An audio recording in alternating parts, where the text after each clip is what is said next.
Sul gruppo Avvisi e segnalazioni su Facebook è stata pubblicata l'ennesima segnalazione sul sottopassaggio al Clodì, dove sembra essersi formata ancora acqua a ricoprire la pavimentazione.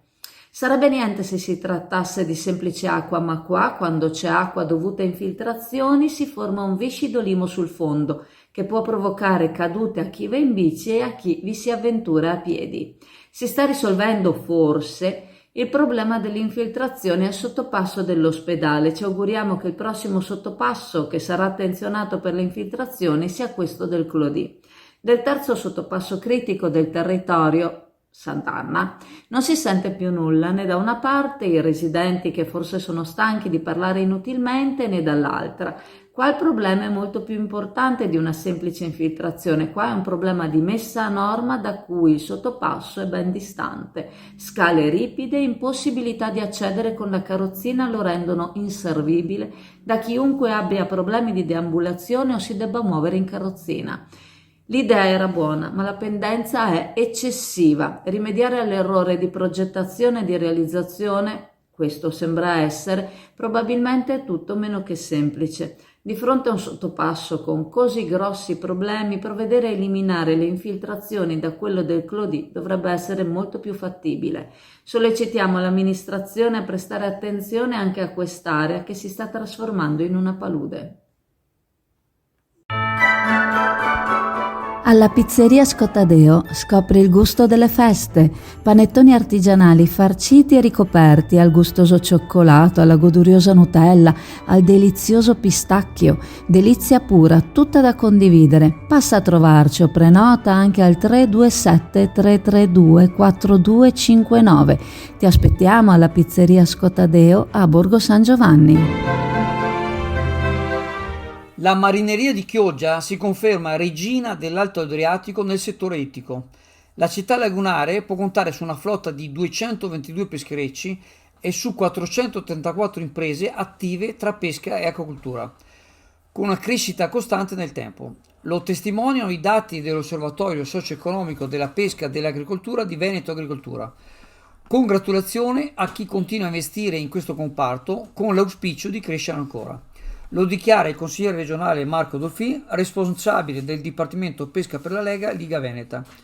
In particolare, dal 2022 al 2023, il fatturato del mercato ittico clodiense è cresciuto, superando i 24 milioni complessivi, prosegue Dolfin, per i molluschi bivalvi. Chioggia rappresenta un'eccellenza con una ripresa significativa della produzione di lupini. Dolfin conclude: non avevamo dubbi sui risultati raggiunti, nonostante le sfide che il settore affronta, dalle direttive europee e nazionali ai cambiamenti climatici, dalla proliferazione di specie aliene alla moria eccessiva dei prodotti. Tuttavia, i fattori positivi garantiscono la solidarietà del comparto, il sostegno delle istituzioni, in primis della Regione Veneto, la qualità, la professionalità, la varietà e la capacità della filiera produttiva. Ancora una volta i nostri pescatori e allevatori ittici dimostrano una straordinaria resistenza essenziale per garantire la tenuta di un settore chiave per l'economia.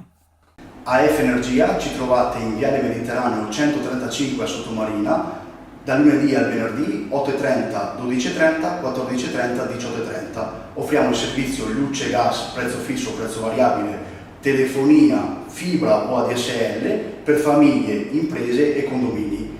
Qui da noi potete effettuare anche il pagamento delle vostre bollette a una commissione ridotta di 1,30 euro. Stamattina, come avevamo detto, siamo stati al mercato di Piove di Sacco e anche qua, nonostante si tratti di un bel mercato ricco di bancarelle, si sia in periodo natalizio, c'era meno gente del solito, come ci ha detto qualche ambulante. E a dire il vero c'era anche abbastanza freddo e le condizioni climatiche in un mercato all'aperto fanno la differenza. Come dicevamo ieri, c'è generalmente insoddisfazione nel settore, come c'è insoddisfazione nel commercio locale, sempre più lasciato ai margini dai mercati online e dai grossi centri commerciali. Insoddisfazione legata soprattutto al minor potere d'acquisto dei cittadini e dalla pressione esercitata dagli aumenti, anche quella sui carburanti per quanto riguarda appunto il commercio ambulante. Insoddisfazione che ha portato alcuni alla decisione di cessare l'attività, lasciando taluni mercati più sguarniti, impoverendo il tessuto economico e creando disoccupazione. Nel commercio ambulante, una branchia che al momento non sembra risentire della crisi sembra essere il comparto food, che ha ancora numerose potenzialità. Ai mercati generalmente le bancarelle del food occupano i posti all'estremità del mercato proprio per un fattore di marketing. I food truck propongono un pasto che andando al mercato non si è avuto il tempo di cucinare e che salva generalmente il pranzo, offrendo anche quelle sfiziosità che non fanno parte del menù casalingo ma che soddisfano una voglia del momento. Le priorità della clientela stanno comunque cambiando in base al portafoglio ma anche in base ad altri fattori e il commercio in sede fissa o ambulante si deve adattare alle nuove esigenze che non sempre però è facile da cogliere.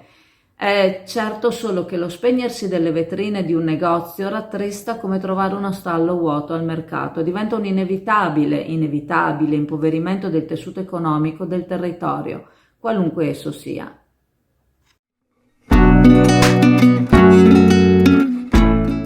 Preparati a gustare le specialità tradizionali e le novità esplosive che potrai trovare all'Indiga. Gelato artigianale anche per l'asporto, per gustarlo in compagnia dove vuoi tu. All'Indiga il gelato da passeggio più gustoso, in cono, coppetta o con lo stecco.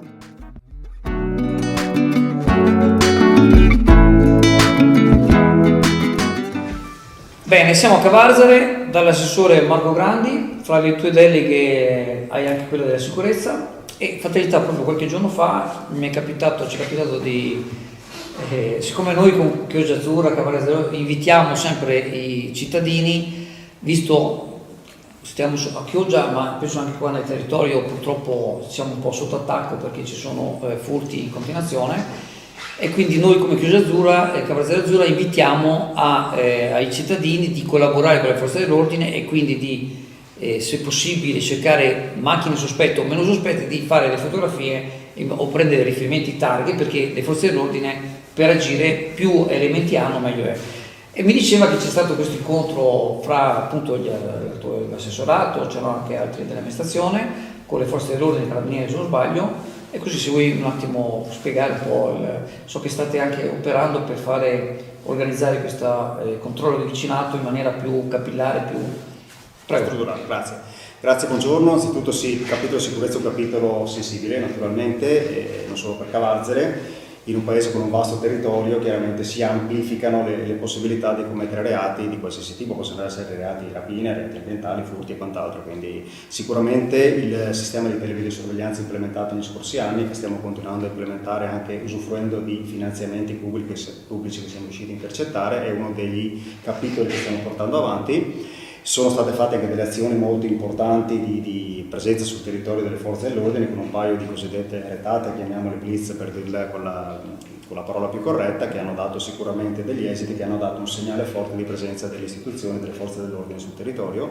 E quello a cui facevi riferimento è invece il capitolo controllo di vicinato, una pratica molto diffusa in alcuni comuni, soprattutto dell'Alta Veneziana, che abbiamo cercato dopo non poche complessità di portare anche a Cavarzere, si è concretizzata a settembre con la firma del protocollo d'intesa tra il sindaco, che è Francesco Monali, e il prefetto Darco Perros.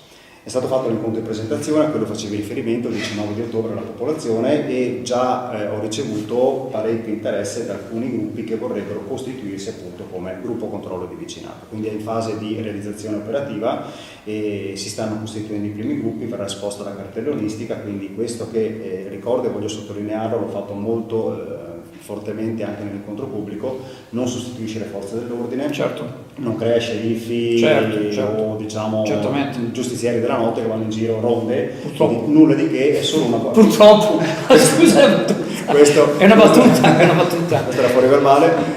Allora non creeranno appunto situazioni diverse da quella che è la buona prassi di alcuni cittadini di autogovernarsi un po' la sicurezza dei loro quartieri, quindi nessuno conosce meglio del residente del proprio quartiere, quindi si sensibilizza a mettere in pratica qualche attenzione in più per essere più bravi a identificare certi fenomeni che possono essere potenzialmente pericolosi. Sono coinvolte le forze dell'ordine, i gruppi saranno registrati dalle forze dell'ordine, quindi una collaborazione fattiva, amministrazione, forze dell'ordine e cittadini per essere un po' più sicuri, quindi aggiungere un tassello in più alla sicurezza della nostra città.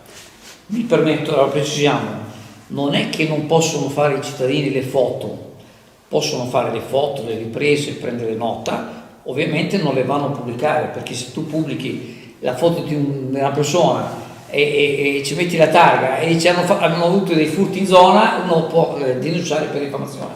Ma se tu riferisci alle forze dell'ordine, guarda che c'era questa macchina, questa è la targa, e poi sono le forze dell'ordine che vedranno, non c'è nessuna diffamazione, non c'è niente, se c'è un cittadino semplice, mentre se era un malintenzionato magari loro hanno più elementi per poter riuscire.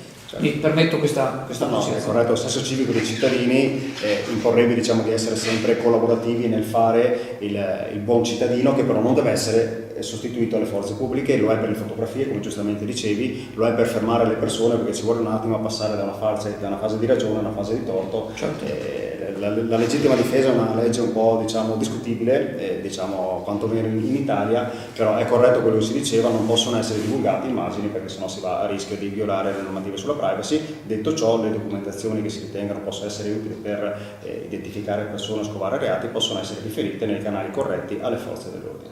Grazie Assessore. Grazie a voi.